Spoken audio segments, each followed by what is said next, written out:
Commerce would like to say thank you to the three of you, certainly for being here this evening, recognizing that this race for the 18th Congressional District is a highly watched race across the nation right now.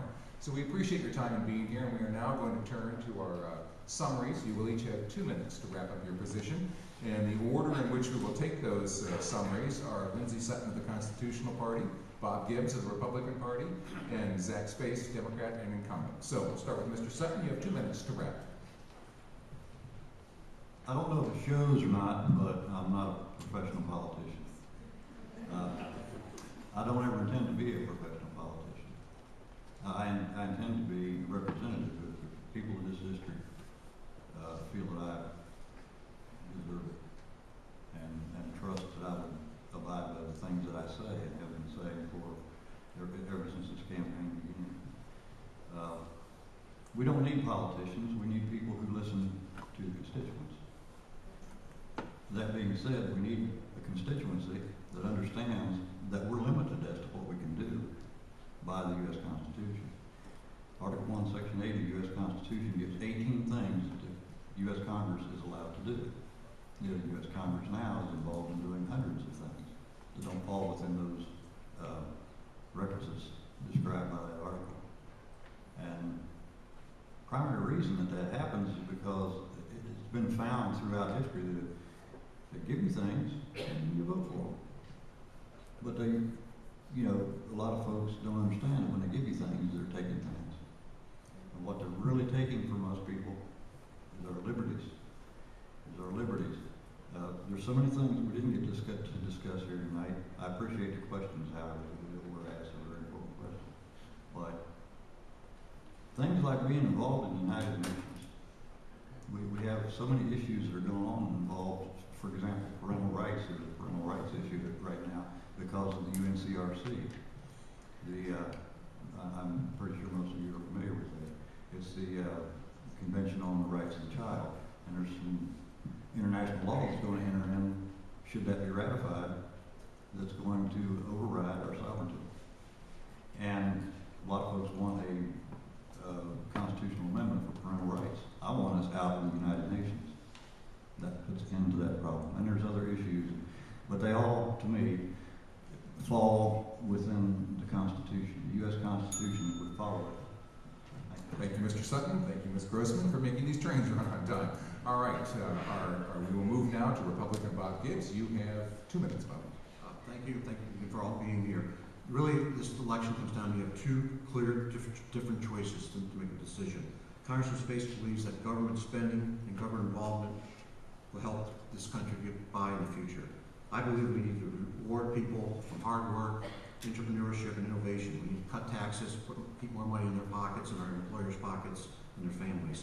To stimulate the economy through private sector growth. No more government bureaucracy. Congressman Space believes we need a cap and trade bill to promote new energy jobs.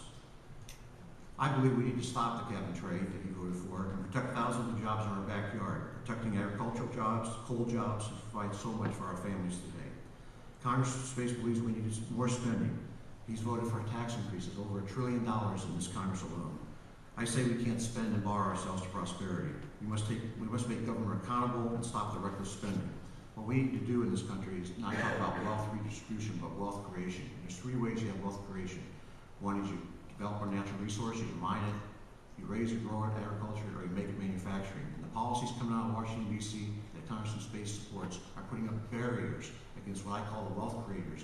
Because if you're not creating wealth, you're not adding value to something that people need, then you're not creating jobs and opportunities. And you can't put barriers by having more government, burdensome regulations, higher costs, and higher taxes like the cap and trade, the national energy tax does, and he supported. So we need to send the clear signals and send certainty to our businesses so they know and have the confidence again to invest. Because right now they're sitting on their hands from small all the way up to large corporations because they don't know what the economic future is, and they're not going to make those capital investments without having some certainty of the future. And Washington, D.C. is sending massive uncertainty, and we need to restore that confidence, and we will by doing the 3 things I said: cut the deficit, cut taxes, and rein in and have common sense regulations, rein in the bureaucrats. Thank you for being here tonight. Thank you, Mr. Gibbs. Zack Space, 2 minutes. Thank you, Bob. I preparing the closing statement, I was going to talk about how important it was to keep moving forward and how tragic it would be if we went back to the same policies that really put us into this situation that we're in right now. But Bob said something in his closing that struck me. He said, and it's not the first time he said it, he said it a number of times, about the need to create wealth. And look, I've been spending a lot of time in my district, on the street, talking to everybody you can imagine. Doctors, veterans, seniors, small business owners, farmers. And what's on those people's minds? They're not thinking about getting wealthy.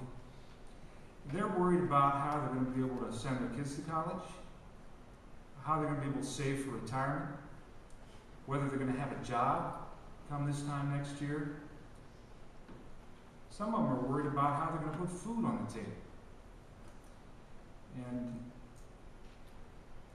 you know, I've spent time in the last couple of years in food lines and soup kitchens, visiting with people who've been victimized by this recession. And they're not lazy. They're not poor because they deserve to be. And they sure as hell don't have ambitions of becoming real wealthy someday. They're just trying to make a way for their families.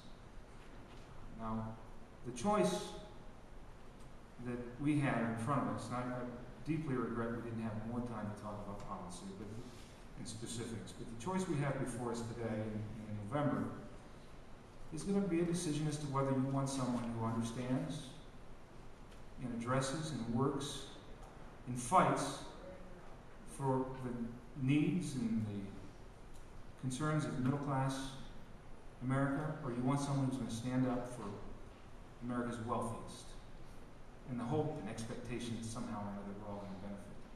That's what it comes down to.